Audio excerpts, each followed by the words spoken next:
मनोज जरांगे पाटील हे सध्या पश्चिम महाराष्ट्राच्या दौऱ्यावरती आहेत आणि या दौऱ्याच्या दरम्यान ते वापरत असलेल्या डिफेंडर गाडीची सध्या जोरदार चर्चा सुरू झाली आहे। 1 ते 1.5 कोटी रुपयांची ही डिफेंडर गाडी नेमकी कुणाची आहे यावरून ती चर्चा सुरू झाली। मात्र जरांगेंच्या म्हणण्यानुसार ती गाडी त्यांची नाही आहे। आपल्याकडे 1 रुपया देखील नाही असं जरांगे म्हणतात। लोकांचं आपल्यावरती प्रेम आहे, समाज म्हणतो बसा गाडीत मी बसतो असंही जरांगे म्हणाले।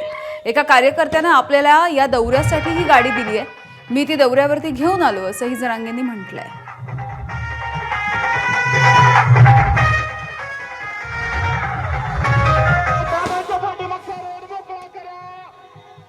डिफेंडर गाडी देखील या ठिकाणी नेमकं काय काय खुलासा आहे काय खुलासा तुम्हाला माहित नाही करावं सांगा ना। मराठा असा आहे लय फुगीरी मराठाचं कसं काम आहे फुगीरी समजा जर 500 रुपये असले ना आम्ही वरचं खिशात ठेवत असतो दिसावं म्हणून पैसे लपत नाहीत आमचं काहीच लपत नाही।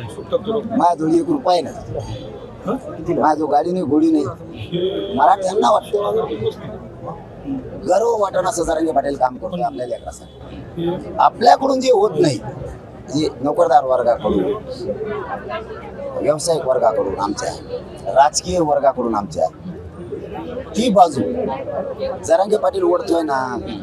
आपली जो गाडी राहू दे फिरायला कोणाचा बसतो मी बसतो साध्या गाडी एसटीत बसतो मी रथात बसतो त्या प्रचाराच्या टेम्पोत मी बसतो कपडावर वर बसतो आणि मोठी आली तरी बसतो। ही कोणची गाडी त्याच्यात बसतो ती महिनाच ना त्याला काय। आता हे बघा प्रत्येक जातीत श्रीमंत वर्ग आहे, आमच्या जातीत पण आहे।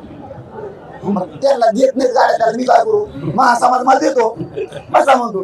यांना कोणी घुंगून विचारितच नाही, यांना नोटाच आवडायचे असते पद मागायचे असतील म्हणतो आम्ही। मी पैसे मागत नाही समाजाच्या जीवावर पद मागत नाही, यांना कोणी देतच नाही यांच्याकडे यांच्यावर कोणी मुततच नाही। माझा समाज माझा जीव राहतो कचाकच गाड्या गाण काही गाण पळा म्हणतो कुंकड। भविष्यात कधी वेळ आली तर नाव जाहीर करणार कोणाचं त्या कार्यकर्ता असो तुमचा हितचिंतक असो नाव का ते सांगितलं तुम्ही आलंय वाटतं मीडियावर मला नाव माहिती त्याचं। मी कुठेतरी होतो एका दौऱ्यात तिथं आला ते बिचारा ती मला देवाने मला भरपूर दिले मी कष्ट करतोय का कष्ट करतोय आणि माझ्या नशिबानं माझं 4 रुपयाला मी गाडी घेतली। मला वाटलं पाहिलं तुम्ही बसवा मला आणि इकडं बसलो त्याला काय मी पुढे चालू मोडणार आहे म्हणून त्याचे आरसे गेलेत निघून पोर आरशाला लटकते 10 जण। एबीपी माझा उघडा डोळे बघा नीट।